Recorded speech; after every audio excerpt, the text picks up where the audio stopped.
Part 2. But then, as quickly as it had started, he pulled back. His eyes searched mine, looking for something, some sign of submission, of surrender.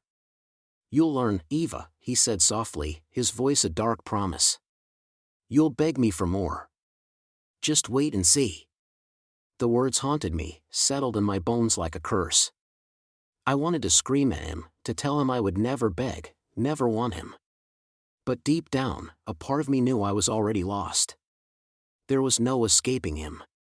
I was his, whether I liked it or not. Carlix's hands tightened around my wrist, his fingers digging into my skin with a possessive force that made my breath catch. I wanted to scream, to shove him away, but my body froze.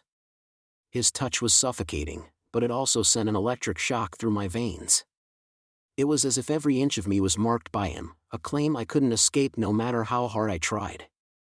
"You can't run from me, Eva," he murmured, his lips brushing against my ear, sending a shiver down my spine. "You know that, don't you? You'll never escape." His voice, soft and dark, carried a promise I didn't want to hear. My mind raced as I tried to fight the growing tension between us, the way my heart hammered in my chest. I could feel the weight of his gaze on me, watching me, waiting for me to break. "I don't want this," I choked out, the words feeling weak even to my own ears. "Let me go." But my voice faltered, cracking under the weight of the emotions I could no longer keep hidden. Carlix didn't respond right away. Instead, he studied me with an intensity that made it feel like he was peeling back my layers, exposing my deepest fears and desires. His smirk widened, and I could see the amusement in his eyes as he tilted his head slightly. "Do you really think I'm going to let you go?" he asked, his voice low and mocking. "You're mine, Eva. You always have been, even before you knew it. This isn't about what you want. This is about what I need." He leaned in closer, his lips brushing against mine, but instead of kissing me, he let the warmth of his breath linger on my skin. His proximity, the heat of his body so close to mine, made my head spin. I wanted to shove him away, to scream at him to stop, but I was paralyzed.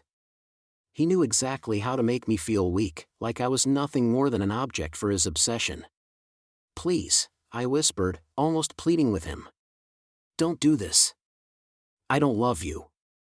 The words tasted like ash in my mouth, but I forced them out, hoping that maybe, just maybe, it would make a difference.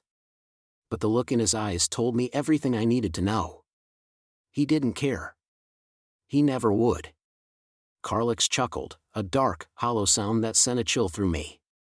"You don't have to love me, Eva," he said, his voice dripping with something dark and dangerous. "You will. Eventually."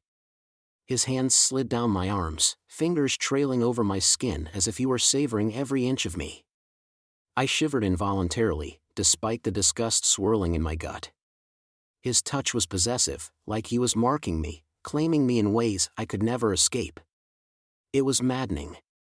"In time, you'll learn that you need me. Just like everyone else." I pulled away slightly, my chest tightening as I fought to keep my emotions in check. "I don't need you," I retorted, though my voice trembled. "I never will." The words felt hollow, like a lie I was telling myself. I had already realized the truth. I was trapped. And Carlix was the one holding the chains. The fear, the hatred, the desperation to escape, it all mixed into a swirling mess inside of me, making it harder to think, to breathe, to keep control. He smirked again, that same cruel, knowing smile that made my stomach churn. "Oh, Eva, you have no idea what you're saying." He took a step forward, closing the distance between us, his hand cupping my cheek with startling tenderness. It was a contrast to the brutality I felt beneath the surface, a tenderness that made my heart race for all the wrong reasons. "You'll understand soon enough." His thumb brushed over my lips, and I flinched, pulling away, but he followed, his other hand coming to rest on my waist. "I've waited too long for this." Before I could protest, Carlix pulled me into him, crushing his lips to mine in a kiss that stole the air from my lungs. It was desperate, raw, and full of hunger, an obsession that felt like it could consume me. I wanted to pull away, wanted to shout, to scream that I hated him, but my body responded before I could stop it. His hands moved to my back, pulling me closer until there was no space left between us. I felt the heat of his body against mine, the hardness of his chest, and I hated how much it affected me. But I couldn't deny the way my pulse quickened, the way my body betrayed me. His lips left mine for a moment, and I gasped for air, only to have his mouth trail down my neck, leaving burning kisses behind. I wanted to pull away, to stop him, but the desire he ignited in me made my head spin.